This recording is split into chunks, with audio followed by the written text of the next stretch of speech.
त्यागी मित्रों, पूर्वाषाढ़ा नक्षत्र की यात्रा है और आज बात करते हैं बुद्ध देव की। प्रथम चरण, विदेश में बसने की इच्छा होती है ऐसे इंसान की।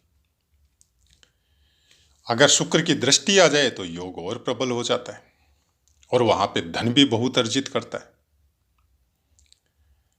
और अगर चंद्र की ऐसे बुद्ध पे दृष्टि और हो जाए तो फिर शायद वो लौटता भी नहीं है। ये पुस्तक बोल रही है, क्योंकि फर्स्ट पार्ट का नियम हमने बनाया हुआ है कि जो पुस्तक में लिखा है वही आपको प्रोवाइड करवाते। दूसरा चरण, सरकार में उच्च पद या सलाहकार की हैसियत से कार्य कर सकता है। तीसरा चरण, संपत्ति बहुत मात्रा में जुटा सकता है। काम भावना की भी इच्छा बहुत तीव्र होती है। चतुर्थ चरण, गुरु की युति हो तो जातक सरकारी अधिकारी भी हो सकता है। व्यावसायिक यात्राएं सफल हो सकती है। ये सब बुद्ध देव के चारों चरणों में अलग अलग फल यहाँ पे लिखे गए। सूर्य की दृष्टि हो, अब इनके ऊपर सबकी दृष्टि अलग अलग लिखी हुई है। सूर्य की दृष्टि हो तो जातक बहुत शांत प्रवृत्ति का होता है। चंद्रमा की दृष्टि लेखन में प्रतिभा होती है, मतलब राइटिंग, कोई ऐसा क्षेत्र उनका, कोई ऐसी स्किल उनके साथ हो सकती है। चाहे आप न्यूज चैनल में रिपोर्टर वगैरह हो, चाहे कुछ ऐसा ब्लॉग वगैरह आजकल के समय में जो लिखने के पर्पस से चलाया जाता है, या ऐसी पुस्तकें लिखना, जिस भी क्षेत्र की आपकी प्रतिभा है उसमें, तो उसमें बहुत नाम हो सकता है ऐसे इंसान का। मंगल देव की दृष्टि वैसा ही कुछ है, बहुत अच्छा राइटर बन सकता है। गुरुदेव की दृष्टि विद्वान होता है, परोपकारी होता है, उदार होता है मन से, और राजनीति के क्षेत्र में सफल होने की सूचना या प्रवृत्ति हो सकती है। शुक्रदेव की दृष्टि भी अध्यापन के क्षेत्र में, टीचिंग लाइन में आपको सफल बना सकती है। और शनिदेव की दृष्टि कुछ अच्छे फल नहीं बताए गए। ये थे बुद्ध देव पूर्वाषाढ़ा नक्षत्र में और उनके ऊपर बाकी ग्रहों की दृष्टियां। प्रायकर बहुत से पाठों में हमने बताया है, क्योंकि वर्तमान समय में जो दृष्टियों के बारे में जो बताया जाता है वो केवल शनि, मंगल और राहु केतु को छोड़ के बाकी ग्रहों को केवल सप्तम दृष्टि बताई गई है। उसके अनुसार अगर हम लोग देखें तो मंगल को छोड़ के बुध, शुक्र और सूर्य, इनकी दृष्टियां एक दूसरे के ऊपर नहीं आती। लेकिन अगर आज से 20-30 साल पहले की पुस्तकें हम लोग अगर देखते हैं तो उनमें 1 चरण दृष्टि, 2 चरण दृष्टि, 3 चरण दृष्टि और 4 चरण मतलब संपूर्ण दृष्टि उनमें लिखी हुई है। शायद पुस्तक भी उसी समय की लिखी हुई है और उसी अनुसार उसकी विवेचना की गई है। तो इन पाठों को सुन के भ्रमित मत होइए, क्योंकि उन दृष्टियों का महत्व बहुत ज्यादा है। एक छोटी सी भी दृष्टि भावों में परिवर्तन कर देती है, चाहे वो आपकी 25% दृष्टि हो। आप चल रहे हैं और आपके साइड में थोड़ा सा कोई 30 डिग्री साइड में कोई खड़ा हुआ है तो क्या आपको दिखेगा? नहीं। आपकी दृष्टि, चाहे आप आंख को इशारे की तरह टेढ़ा करके देखें, क्या आप देख नहीं सकते? क्या आपकी दृष्टि वहां जाएगी? नहीं। डायरेक्ट 90 डिग्री तो एकदम फेस टू फेस जाएगी। तो वैसे ही कुछ 25%, 50%, 75% और 100%, 1 चरण, 2 चरण, 3 चरण, 4 चरण सब ग्रहों की होती है। और उसके अनुसार फलित भी करना चाहिए, फलित में इसको देखना चाहिए। ठीक है, वर्तमान के पुस्तकों में वो दृष्टियां नहीं मिलती है, लेकिन लगाना चाहिए। ये हमारा अपना व्यू है, हम किसी को बोल नहीं सकते, कह नहीं सकते कि आपको लगाना ही पड़ेगा, बाउंड नहीं कर सकते। लेकिन हम लोगों के पास अगर पुराना ज्ञान है तो उसको फॉलो जरूर करना चाहिए। या तो हम लोग ये साबित करें कि पुराने जो प्रवर्तक थे, ऋषि मुनि थे, पाराशर जी थे या जैमिनी जी थे, या तो वो गलत थे, हम सही है, या फिर हम उनके समकक्ष नहीं है, तो फिर उनकी बताई हुई दृष्टियों को भी अवलोकित और उनको समझना बहुत जरूरी है। बुद्ध देव प्रायकर आपकी इंटेलिजेंस को दर्शाता है। आप कितने इंटेलिजेंट हैं, कितना प्रेजेंस ऑफ माइंड है। भौतिक जगत में बातों को समझने और समझाने के लिए सबसे अच्छा ग्रह बुध होता है।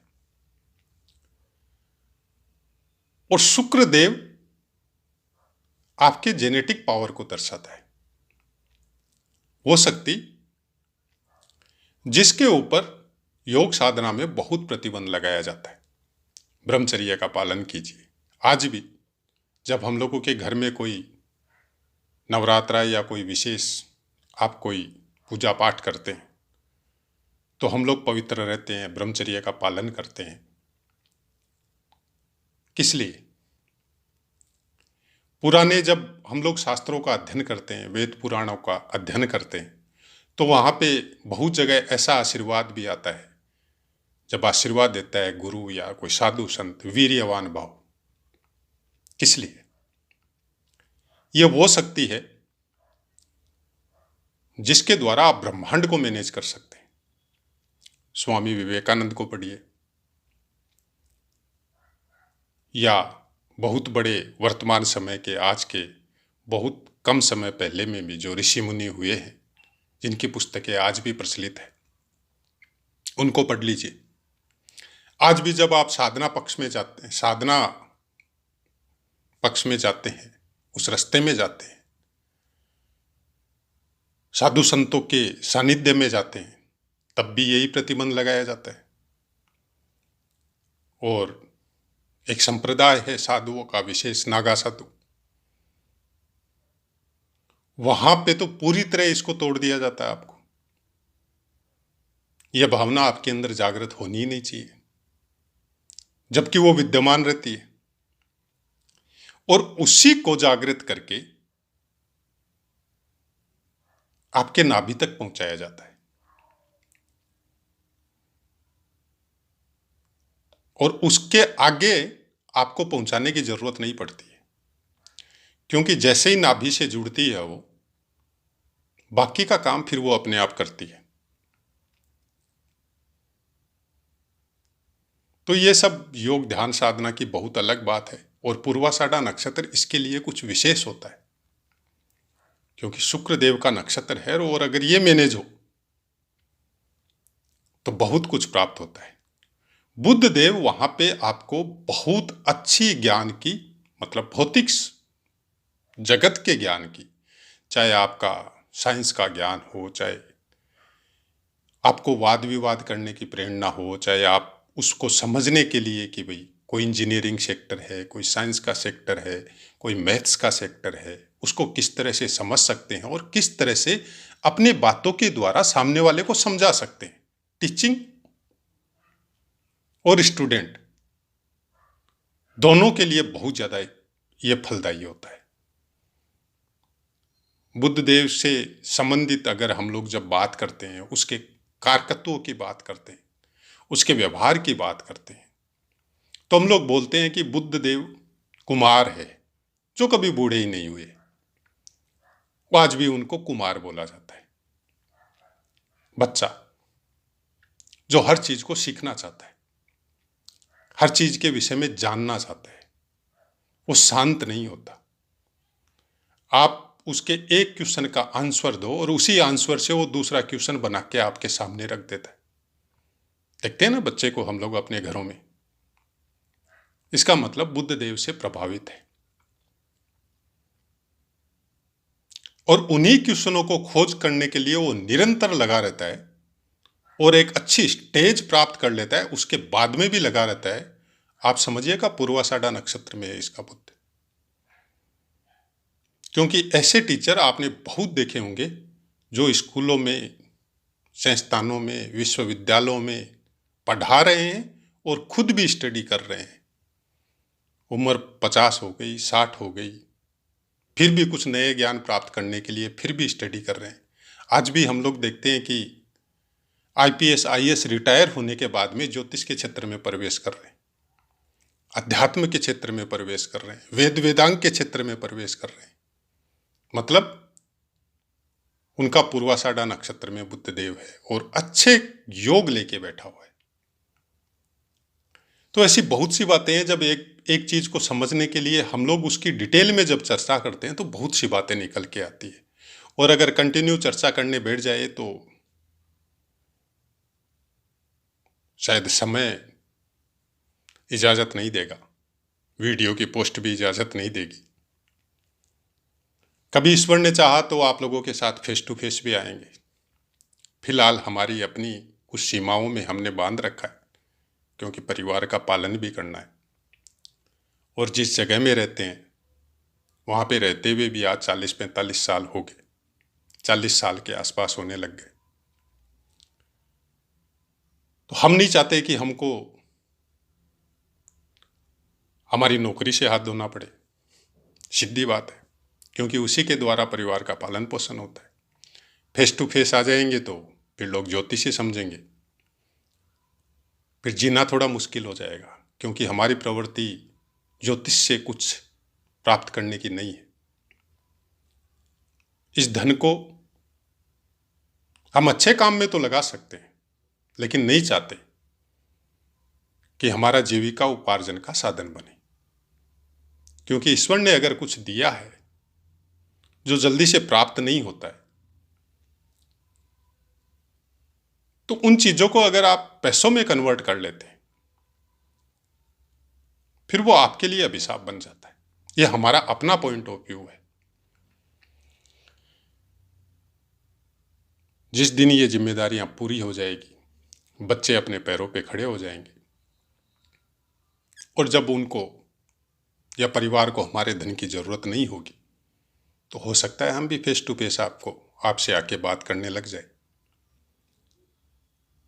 तो ऐसी ही कुछ है ज्योतिष के विषय में, बहुत कुछ ऐसी बातें हैं जो हम लोग प्रायकर पार्ट के नेक्स्ट पार्ट में जब हम लोग चर्चा करते हैं तो निकलती है। क्योंकि हर समय वीडियो नहीं बनाते, एक पर्टिकुलर समय रहता है, 1 घंटा 2 घंटा जब ईश्वर के नाम कीर्तन या ध्यान में बैठते हैं उसके बाद में ही बनाते हैं, ऐसे नहीं बनाते। और चाहे आप ऐसा भी सोच सकते हैं कि हमको ऐसे कुछ भी याद नहीं रहता है, इसीलिए नंबर वगैरह भी नहीं दिया हुआ है। प्रायकर किसी से बात वगैरह करना है इस विषय में, यहाँ पे रहते हुए इतने साल होने के बावजूद 2 या 4 इंसानों को ही पता है कि ये इस लाइन को जानता है। तो वो भी किसी की अपनों की जब कुंडली वगैरह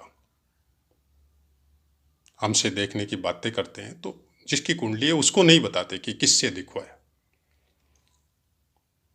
वो डायरेक्ट ही बोलते हैं ये उपाय बताया, ये उपाय करो, आपको फायदा होता है तो अच्छी बात है, आपको विश्वास है तो करो, नहीं तो आप कोई प्रोफेशनल एस्ट्रोलॉजर के पास जाओ। और माता रानी की मेहरबानी है, जो उपाय बताए जाते हैं वो करते हैं, उनको फायदा भी होता है। हमारा कुछ नहीं है इसमें, जो भी ज्ञान है उसने दिया है, जो भी वाणी बोल रहे हैं उसका अधिकार है। हम एक साधारण मनुष्य हैं, और शायद हो सकता है कि शारीरिक क्षेत्र में, फेस टू फेस देखने के क्षेत्र में, धन के क्षेत्र में आप सबसे बहुत डाउन हो। और जब किसी को कुछ बोलते हैं और उसको वो होता है तो ये हम कैसे मान लें कि हमारा कोई योगदान है इसमें? हम नहीं मानते। हम उसी को मानते हैं जो कर रही है वो कर रही है। वो नहीं होती या उसका कोई इंटरनल कुछ इफेक्ट नहीं होता तो शायद हमारी लाइफ कुछ अलग होती। लेकिन ठीक है, बुद्ध देव की मेहरबानी समझ लो आप, या पूर्वाषाढ़ा नक्षत्र की मेहरबानी समझ लो। हालांकि हमारा बुध देव नहीं बैठा हुआ पूर्वाषाढ़ा नक्षत्र में, लेकिन ऐसे पावर मिलते हैं जब आप अपने कर्म पथ में कुछ इंटरनल फीलिंग में जब लग जाते हैं। और ज्योतिष यही चाहता है कि आपके अंदर सब कुछ विद्यमान है, 9 ग्रह, 28 नक्षत्र सब विद्यमान है आपके अंदर। आप कुंडली के भावों को छोड़ के उनको जागृत कीजिए, तो शायद बहुत जल्दी और बहुत कुछ चीज आप प्राप्त कर सकते हैं। और अपनी वाणी को विराम देते हैं, आपसे आज्ञा लेते हैं। जय माता।